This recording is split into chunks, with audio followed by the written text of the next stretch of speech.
오늘은 하나님의 부르심이라는 제목으로 말씀을 전하기를 원합니다.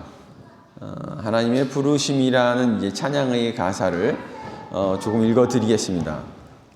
하나님의 부르심에는 후회하심이 없네. 내가 이 자리에 선 것도 주의 부르심이라. 하나님의 부르심에는 결코 실수가 없네. 나를 부르신 하나님의 신실하심을 믿네. 작은 나를 부르신 뜻을 나는 알 수 없지만 오직 감사와 순종으로 주의 길을 가리라. 때론 내가 연약해져도 주님 날 도우시니 주의 놀라운 그 계획을 나는 믿으며 살리. 날 부르신 뜻 내 생각보다 크고 날 향한 계획 나의 지혜로 측량 못하나 가장 좋은 길로 가장 완전한 길로 오늘도 날 이끄심 믿네. 사실 저는 하나님의 부르심이라는 찬양을 작사한 목사님이 부럽다는 생각이 오늘 말씀을 준비하면서 들었습니다. 결단 찬양을 고르다가 이것을 이렇게 선택했는데 제 설교 내용이 들어있는 거죠. 그래서 성경 목사님이 오늘 설교를 하셨다면 더 참 뭔가 있어 보였지 않을까 그런 생각이 들고, 제가 오늘 이 설교를 하고 나면 아마 손 목사님의 찬양을 이렇게 보고 뭔가 목사님 찬양을 베꼈나라는 생각을 들지 않을까라는 생각이 들어 조금 억울한 마음이 들기도 합니다. 손 목사님께서 이렇게 찬양을 만들어 놓아서 이렇게 찬양만 들어도 설교는 다 들은 거나 마찬가지인데요. 그래도 우리가 성경의 인물을 두고 하나님의 부르심을 생각해 보는 것이기 때문에 저와 함께 모세가 하나님의 부르심에 응답한 이야기를 볼 때 하나님의 크신 은혜가 우리 가운데 충만하게 임하기를 바랍니다. 먼저 저희가 생각해 볼 것은 하나님의 부르심은 관계를 형성한다는 것입니다. 하나님의 부르심은 단순히 어떤 일을 맡기기 위한 것이 아니라 하나님과 인간 사이의 관계를 시작하게 하는 부르심이라는 것을 알 수 있습니다. 출애굽기 3장을 보면 하나님께서 떨기나무 가운데서 모세를 이제 보시고 모세야 모세야 이렇게 라고 부르셨습니다. 성경을 통해 이제 나타나는 하나님의 전형적인 부르심입니다. 모세야 모세야. 하나님은 모세를 향해 이름을 부르십니다. 이름을 부른다는 것은 이 인격적인 관계를 의미하는데, 성경을 보면 하나님께서 중요한 순간마다 사람의 이름을 부르시는 장면이 기록되어 있습니다. 아브라함아 아브라함아, 사무엘아 사무엘아, 사울아 사울아. 하나님은 언제나 사람을 향해 이름을 부르십니다. 이것은 하나님이 우리를 개인적으로 아시고 우리와 관계 맺기를 원하신다는 뜻을 강력하게 보여주는 모습입니다. 그리고 그 부름에 모세는 내가 여기 있나이다 라고 대답을 합니다. 짧은 대답이지만 하나님 앞에서 자신을 드러내는 모습입니다. 그는 숨지 않았어요. 왠지 준비된 사람처럼 하나님의 부르심에 반응한 것입니다. 만약 모세가 겁을 내고 공포에 휩싸여 뭐 귀신도 아니고 누가 내 이름을 부르냐고 이렇게 하면서 했다면 좀 상황은 조금 더 달라지지 않았나 생각도 듭니다. 하지만 이런 상황이 갑작스러운 것은 사실입니다. 그런 갑작스러운 상황 속에서 모세는 하나님 제가 여기 있습니다 라는 반응으로 하나님과의 관계를 시작합니다. 많은 분들이 주로 신앙생활을 하시다가 부름을 받았다고 간증을 하십니다. 그런데 주로 부르심을 통해 좁은 길, 남들이 가지 않는 어려운 길, 문제가 투성인 길과 뻔히 보이는 고난의 길로 가게 된다는 것을 우리가 보게 됩니다. 하나님과의 관계가 깊이 있게 시작되면서 희생을 하게 되고 무거운 짐을 지며 남들보다 더 큰 십자가를 지고 가는 길이 눈앞에 그렇게 보이기 시작을 합니다. 그런 길을 왜 걸을까요? 굳이. 사실 그동안 살았던 날들을 이제 뒤돌아보면 뭐 이럴 줄 알았으면 생각을 더 해봤을 거라고 말할 것입니다. 누구도 앞을 보지 못하고 어떤 일이 벌어지고 어떤 마음고생과 시련이 있을지 모릅니다. 뭐 이럴 줄 알았으면 저 인간이랑 결혼 안 했지라는 말을 주로 여성분들로부터 듣는데요. 뭐 후회해도 이제는 소용없죠. 예. 하나님은 멀리 계신 분이 아니라 우리를 부르시는 하나님이십니다. 그리고 우리를 부르실 때 나를 아시는 하나님을 깨닫게 되고 그 부름이 진짜라는 이 확신이 생기면 단지 그 부름에 압도됩니다. 하지만 하나님과 맺는 그 관계가 강압적으로 시작되는 것이 아니라 감사와 은혜의 감동이 우리 마음에 넘치게 되고 하나님을 더욱 경외하는 마음이 생기기 시작합니다. 그래서 어떤 길이든지 가겠다는 말부터 나오기 시작하면서 자신이 어떤 길을 가는 것인지 전혀 모르고 하나님의 부르심에 응답했다는 생각이 나중에 들기도 합니다. 하지만 그 부르심을 경험하고 하나님과의 관계가 진실되게 형성이 되었던 그 순간들을 다시금 기억하게 되면서 다시금 가는 길을 걸어가게 됩니다. 모세도 그 순간을 늘 기억했을 겁니다. 그 장면을 보면 하나님께서 모세에게 말씀하십니다. 이리로 가까이 오지 말라. 내가 선 곳은 거룩한 땅이니 내 발에서 신을 벗으라. 이 말씀을 자세히 보고 생각해 보면 하나님과의 관계는 너무나 거룩한 관계라는 것을 보여줍니다. 하나님은 사랑의 하나님이시지만 동시에 거룩하신 하나님이십니다.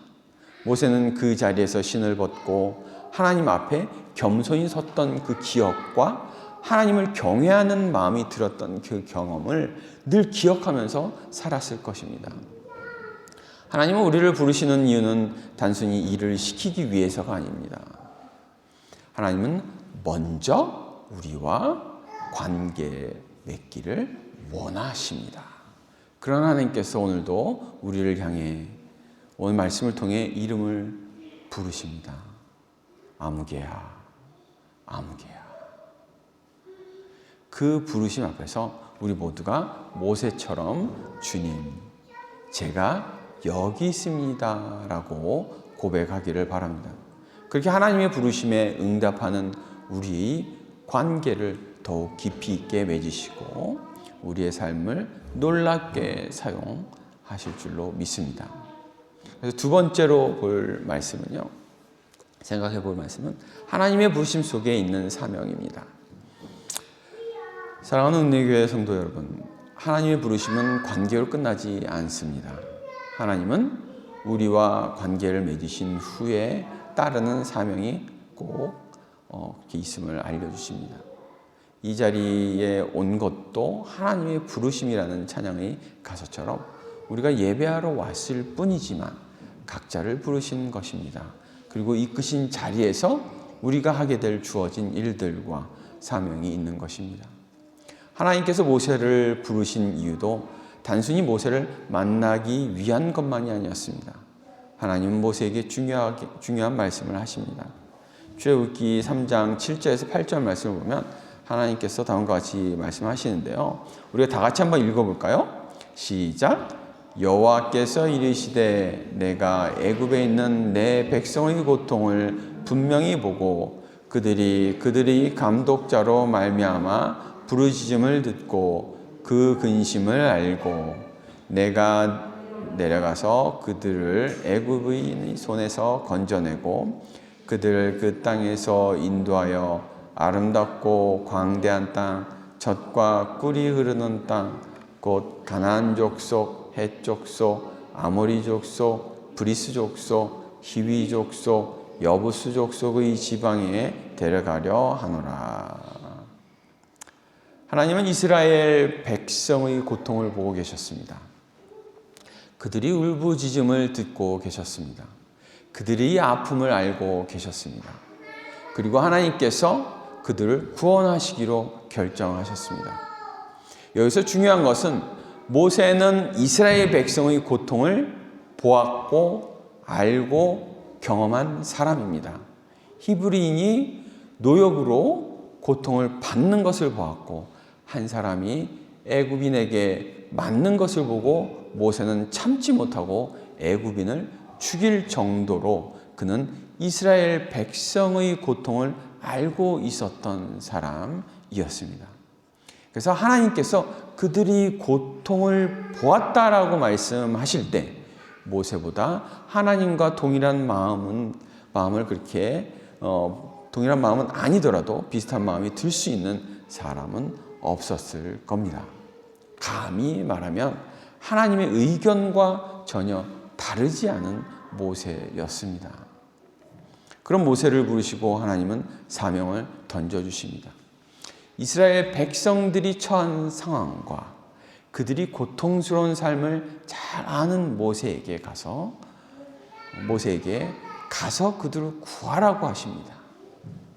그래서 10절에 보면 다 같이 읽어볼까요? 시작. 이제 내가 너를 바로에게 보내어 너에게 내 백성 이스라엘 자손을 애굽에서 인도하여 내게 하리라. 하나님께서 너를 알고 있다와 너를 사랑한다로 이제 관계를 시작하지만 그것으로 끝나지는 않는 것을 볼 수 있습니다. 하나님의 마음을 모세에게 보이시고 모세도 그 마음을 이해한다는 조건 아래 그에게 사명을 주시는 것을 볼 수 있습니다. 전능하신 하나님이라고 무작정 부르고 사명을 주시지는 않는다는 것을 알 수 있습니다. 저는 어제 이제 페니쿠 방향으로 이제 가는 31번 버스를 이제 운행을 하는데 이 페니쿠 근처에 딱 도착을 했는데 한 10명의 남자 청소년들이 이제 버스를 타더라고요. 뭐 버스 패스도 뭐 2명이나 막 없었는데 그냥 타라고 막 이렇게 했죠. 그래서 한 3정거장 지나갔는데 한 10명의 여자 청소년들이 또 버스를 탔습니다. 그리고 그 여자아이들이 남자아이들이 있는 2층으로 올라가는 것을 보고 저는 no 말이 그냥 제 입에서 저절로 그게 나오더라고요. 그리고 뭐 엄청난 일이 벌어졌죠. 참다가 제가 2층에 올라가는 뭐 일까지 있었고 제가 이제 막 경고를 줬어요. 경찰서가 근처에 있는 거 알지 하면서 있는데 그곳에 버스를 세워가지고 다 신고해버린다. 조용히 가만히 있어라 니네들 이렇게 했어요.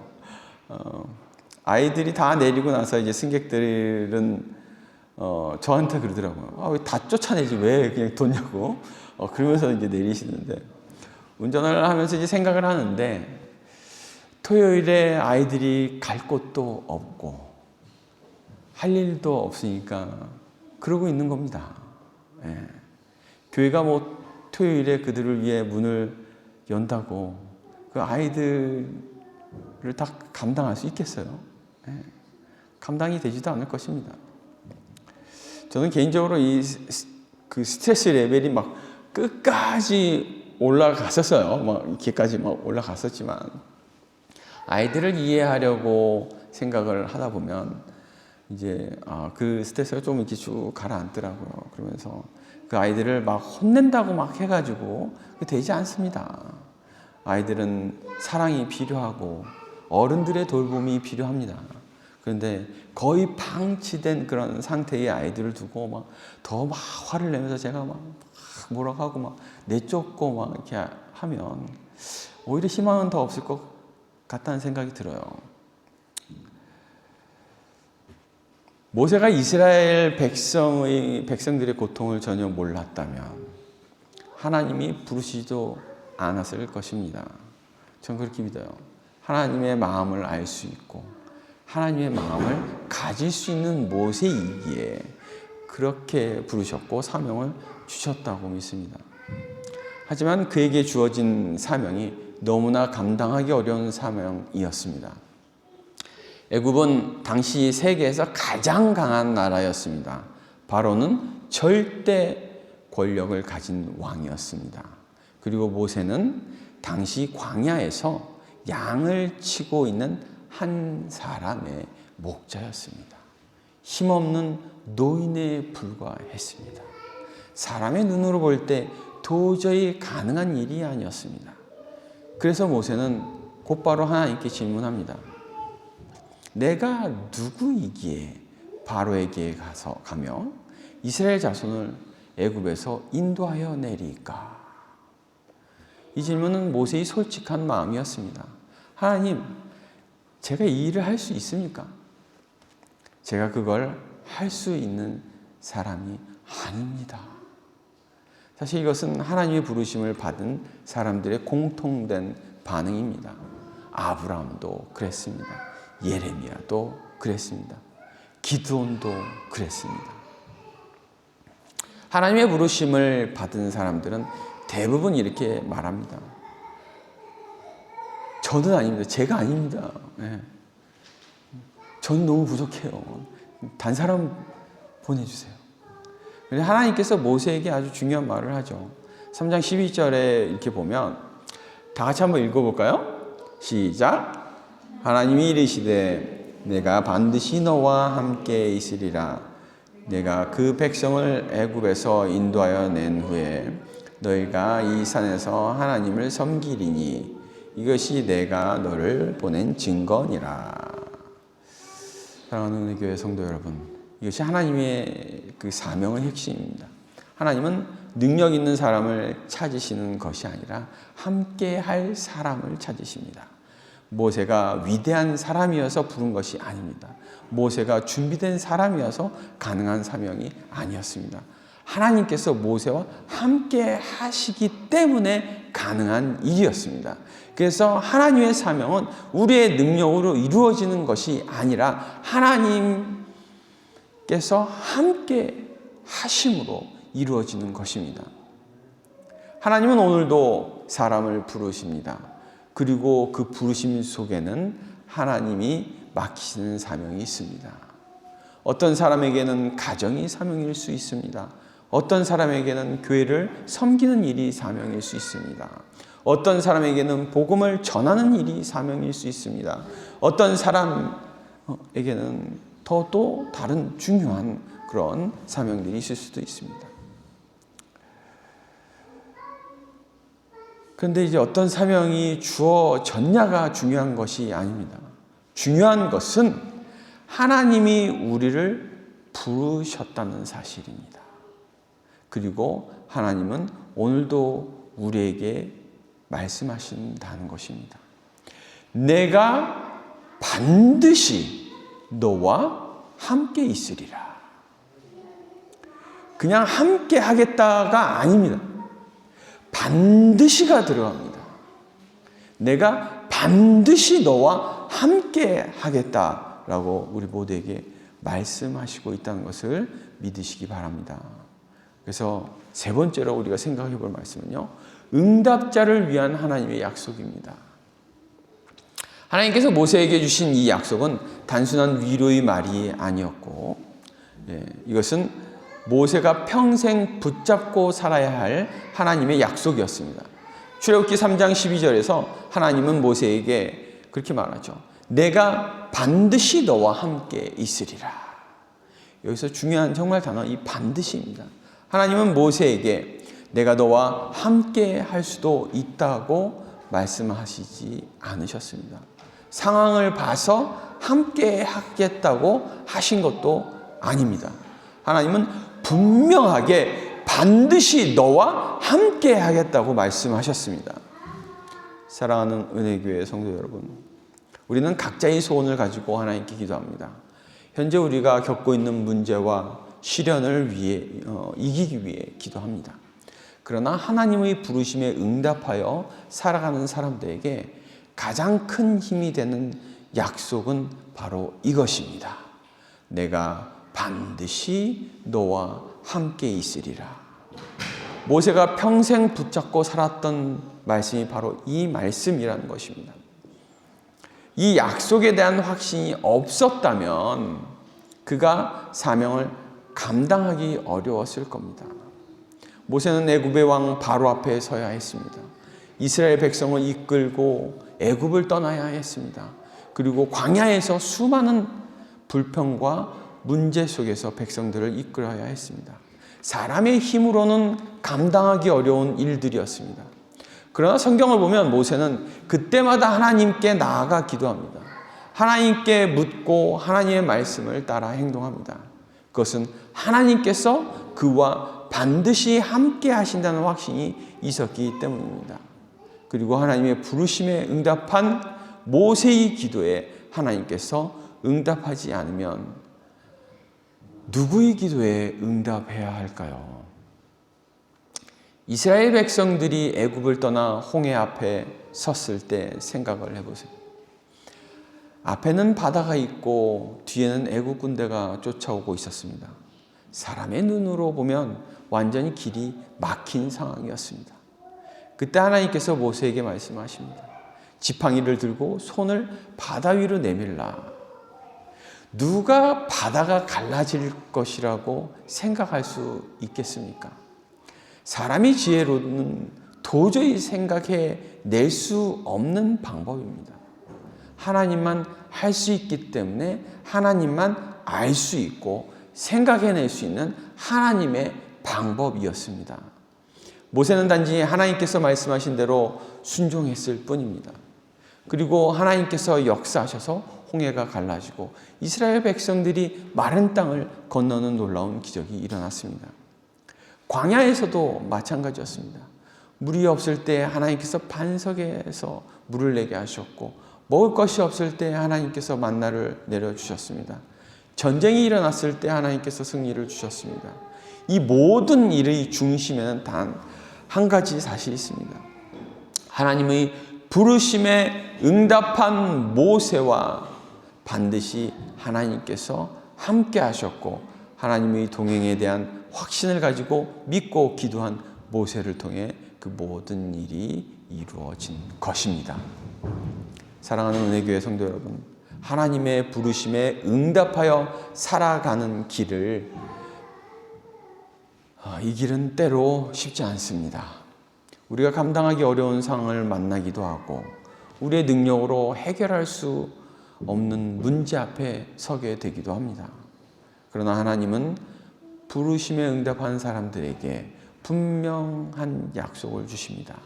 내가 반드시 너와 함께 있으리라.